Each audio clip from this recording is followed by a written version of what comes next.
জোলা সুফলা শস্য শ্যামলা আমাদের সোনার বাংলা। বাংলাদেশের যেদিকে তাকাই সেদিকেই শুধু সবুজ আর সবুজের সমারোহ। প্রকৃতির মাঠঘাট এক এক সময় এক এক রূপ ধারণ করে। এখন কোনো কোনো জায়গায় ধান লাগানো হচ্ছে, কোনো কোনো জায়গায় বিভিন্ন ধরনের ফসল, হলুদ, এছাড়াও পাট কাটা হচ্ছে। এমন একটি জায়গা এখানে আমরা দেখতে পাচ্ছি, অসাধারণ একটা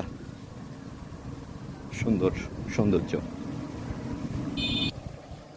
রাস্তা দিয়ে যখন বিকেলে কেউ হাঁটে তখন দেখতে পায় এই রাস্তার দুই পাশের অপরূপ সৌন্দর্য।